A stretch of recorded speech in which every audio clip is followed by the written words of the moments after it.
Le STEPS, c'est le schéma pour la transition énergétique de la province Sud, la feuille de route qui fixe tous les objectifs de la collectivité en matière de transition énergétique.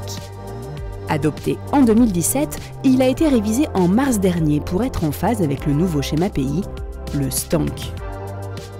Le STEPS est composé de 22 actions qui sont réparties en 3 axes. Le premier porte sur la mobilité durable, donc écomobilité, électromobilité. Le deuxième axe sur la transition énergétique, comment accélérer la transition énergétique dans les secteurs publics et tertiaires. Un objectif du deuxième axe, c'est des objectifs sur notre patrimoine immobilier, sur nos bâtiments provinciaux. Ensuite, il y a sur le foncier provincial. Et après, il y a l'aide que la collectivité apporte aux entreprises pour développer l'économie durable. Et le dernier axe, c'est donc promouvoir une administration décarbonée, c'est comment faire en sorte d'être le plus exemplaire possible, avec un volet administration sobre et un volet administration exemplaire. L'axe 1 est donc centré sur le développement de la mobilité durable. Le parc automobile de la collectivité est largement verdi avec des véhicules hybrides et électriques. Les voiries provinciales sont aménagées pour l'usage du vélo et de la marche. En premier temps, c'est regarder au niveau des aménagements et pour favoriser les déplacements des vélos et des piétons. Et donc, c'est créer des espaces pour eux spécifiques.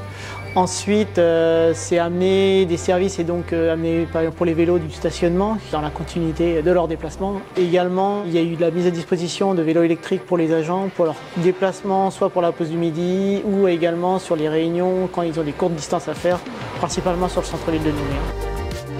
Le deuxième axe consiste à accélérer la transition énergétique dans les secteurs publics et tertiaires.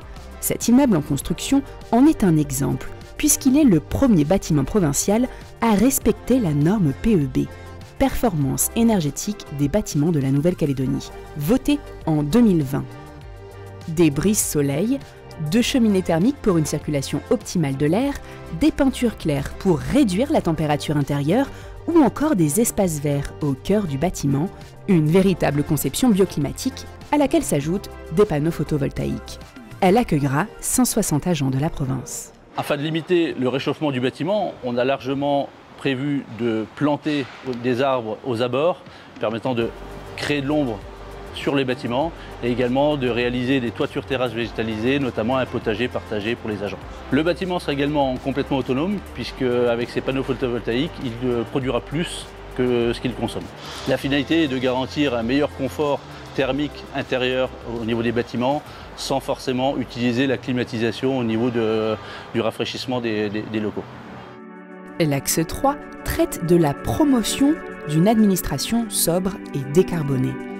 Il introduit des considérations environnementales dans la commande publique provinciale, la réalisation de bilans carbone de la collectivité périodiquement, la simplification des démarches administratives pour limiter les déplacements des administrés, avec le numérique notamment. J'ai le plaisir de faire l'ouverture de votre fresque climat.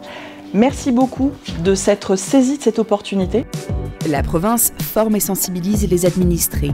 Elle a un engagement particulier auprès des agents provinciaux, comme ici, avec une fresque du climat. La fresque du climat, c'est un prétexte.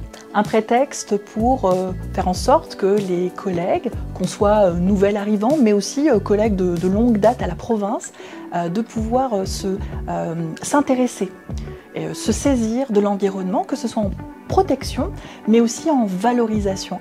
Le message, c'est être soucieux de l'environnement qui nous entoure, mais aussi pouvoir prendre conscience des impacts qu'une action, un achat peut avoir sur cet environnement et à différents niveaux, économique, écologique. La moitié des actions du STEPS sera réalisée d'ici 2025. Les objectifs à plus long terme sont fixés au plus tard pour 2030.